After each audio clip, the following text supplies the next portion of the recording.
So under technique, after you've mastered the simple open position, which is the root note of your chord, the fifth note of your chord, double the root note.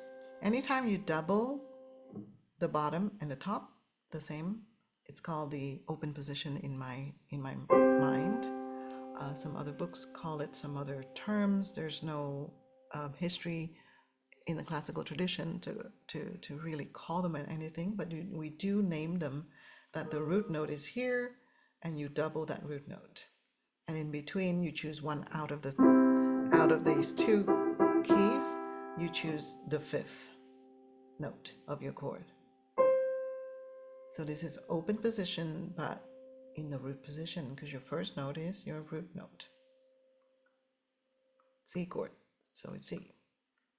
But you know, C chord has C, E, and G. What if I want it in the second position, but I want to double this bottom note up here, so I can call this an open position?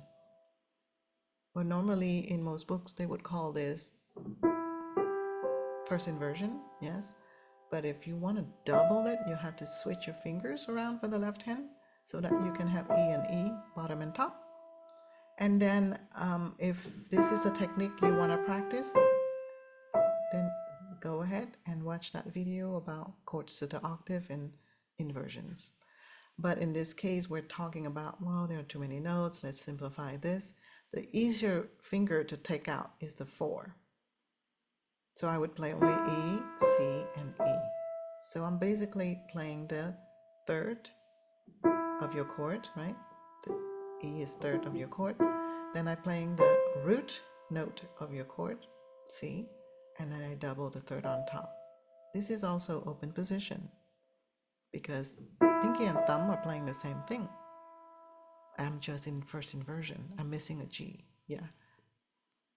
So why do we do, it's like the chord C inversion with the bottom note being doubled to the top. We call that chord to the octave, but we're just taking out one difficulty. So we only play, that works very well if your melody has a G in it. So which inversion do we choose to accompany depends on what's in the melody. And then similarly, the second inversion. So C, first inversion, second inversion. If you haven't seen that video, watch that one. So then you want to double. That would be your C chord, second inversion to the octave. Second inversion is here.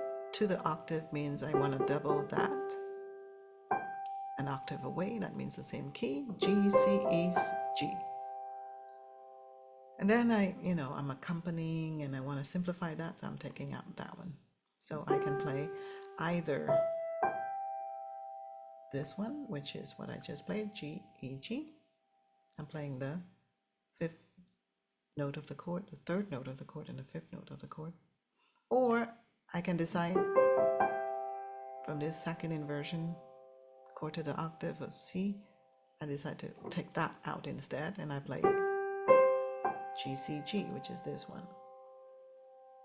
So this is the theory explanation between all of these different types of open position, which comes from chords to the octave. And then you have more about the G chord similarly.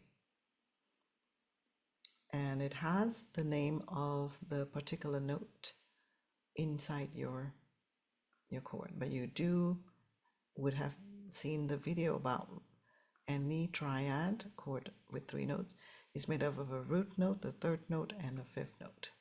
So you do have to know that theory first. But this is close positions with inversions. Open position is the right hand, as in close position, sorry. The left hand is open position with inversions, and the right hand is in close position with inversions.